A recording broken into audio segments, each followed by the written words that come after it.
Welcome to Tennis Spin, where we put our spin on your tennis. So lately, everybody's been asking me about string tension. What's the best string tension? What's the best string tension for you? Stay tuned. Oh, I got some tension in my head. Jesus. No, we're not talking about that today. We're talking about string tension. All right?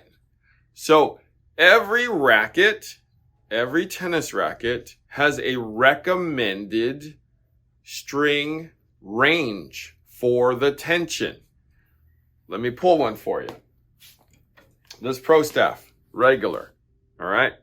The tension range, as it says, is 50 to 60 pounds, right? When they've tested this racket, the optimum performance for this racket is within 50 to 60 pounds. So if you wanted it with a little more power, you string it at 50. If you wanted it with control and a lot of control, you string it at 60. So they recommend for this racket to play the best that you string it between that range. But that does not mean that you can stay or you have to stay within that range. I've gone as low as 25 pounds for people before. Now those are for people who basically have elbow problems. They're definitely a little older. They don't swing as hard as they used to, and they need the most power and the most absorption from the strings.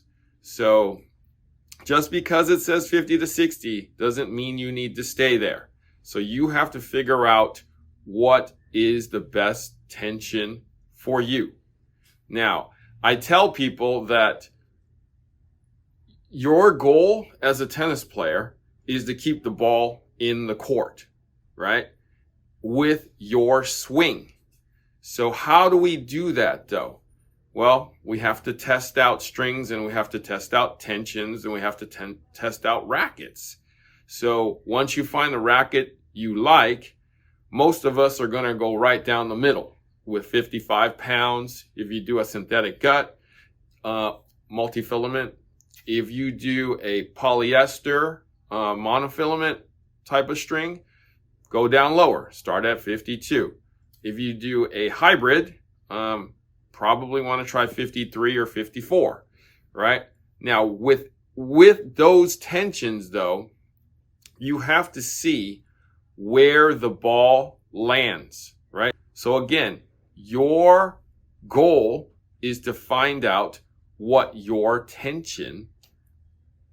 best tension is. So let's say you have to swing for the fence in order to get the ball with any type of pace to barely get it over the net. Well, that's too tight for you, right? Or if you touch the ball and it takes off and it hits the fence, it's too loose for you. So what you're looking for is, what does your rally ball look like, right? Your standard 70% swing, does it land in the middle of the court and get to your opponent? If you can judge it by that, then that's your optimum tension. I know that people always tell me they always start off at 55 pounds, right? They usually don't like it at 55 pounds, but they have to keep it at 55 pounds because after one or two times of play, it kind of breaks in and it gets into that comfort zone. That comfort zone's probably 50 or 52 pounds. And then it kind of stays there for probably 8 hours, 8 to 10 hours, depending on the string. There, in that instance, you love it right there between that 8 and 10 hours. And then it kind of tapers off at the end, meaning it gets way looser and your balls start to fly a little bit more, harder to control that string. I know my buddy Andy, he is so finicky about it. He starts it off at 48 pounds, just like me, or even less, right? He hates it the first time out and he loves it between hour 3 and hour 8. So he basically loves his tension for 5 hours. And then he says, I can't control this anymore. I have to cut it and restring it.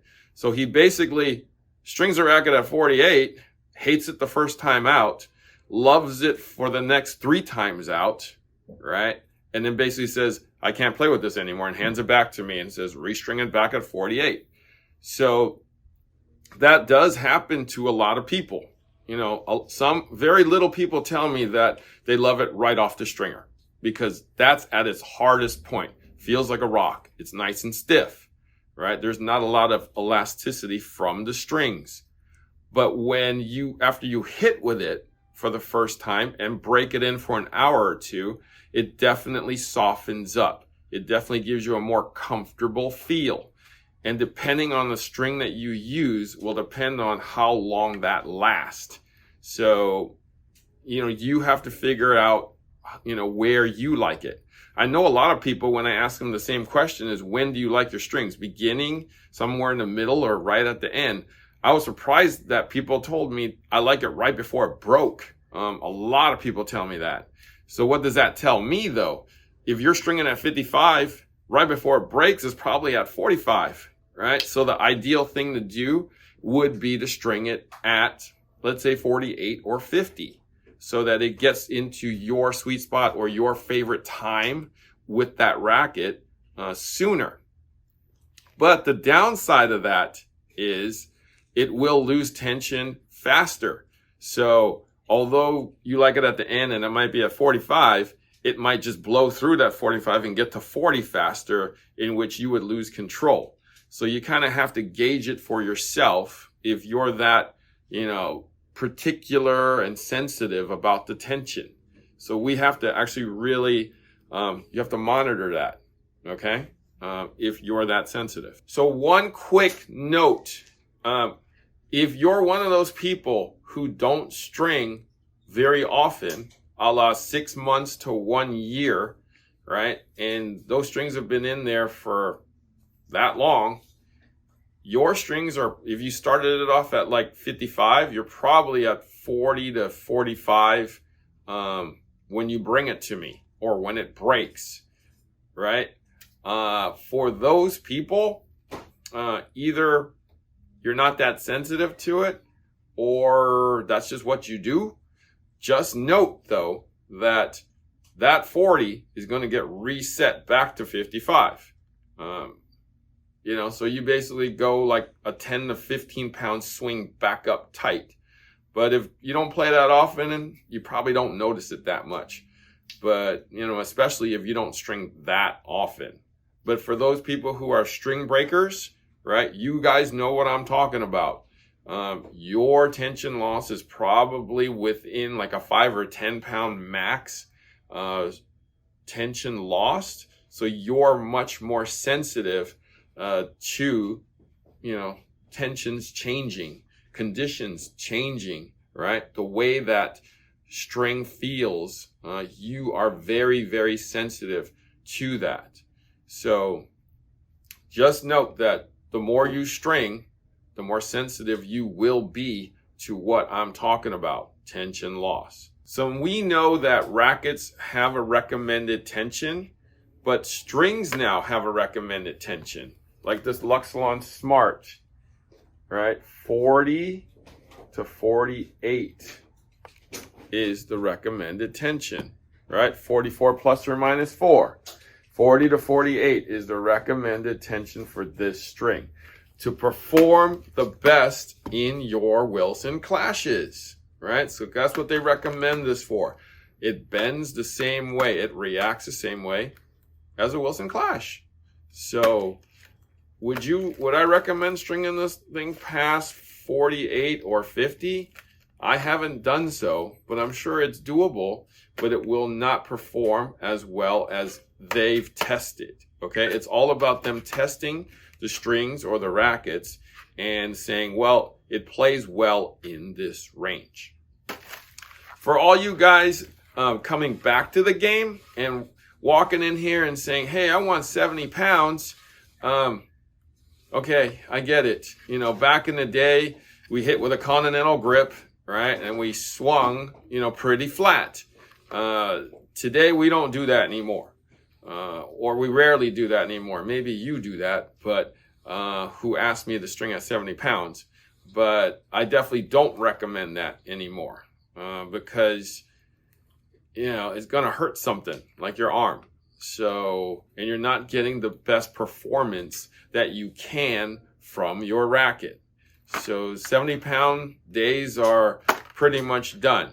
I pretty much string one racket over 70 pounds a year now. And I know who that dude is. And he's, whatever. But anyways, so figure out what your tension is and, see how long it stays there for. The other thing for everybody out there, I still have people saying, oh, I need more power. Can you string it tighter? Right? Okay. So you don't string it tighter to get more power. Tighter means more control. When you string a tennis racket tighter, you're not allowing the strings to bend or pocket the ball as much. Therefore, it's more control. It becomes more like a board, right? When the ball strikes the strings, it doesn't spring as much, right? Like that, right? So when it's tight, it's just going to boom and boom.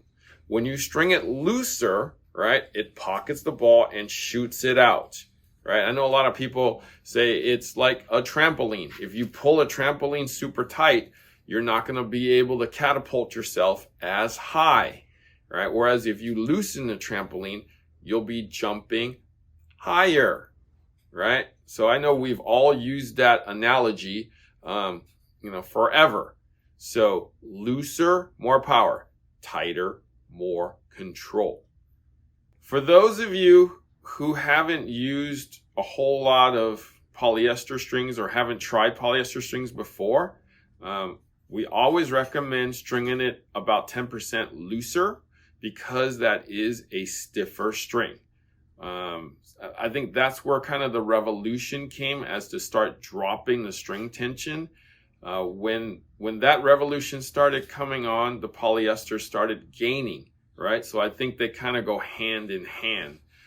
Because polys are so stiff, they react better on a looser tension. So you get more power, you get more spin when it's looser. So even when you do a hybrid, we recommend you dropping the tension a few pounds because it's actually stiff and it doesn't play as well at a tighter tension. I mean, unless you swing for the fence all the time and need that to be tight. Okay, so if you're trying to poly, give it a shot 10% looser. So let's say you string it at 55, right? Drop it 5 pounds, drop it 4 pounds, drop it 3 pounds. Let it spring a little more for you. Let it give you more spin. Let it give you more power. Let it give you more feel, because that's what it's going to do for you. All right.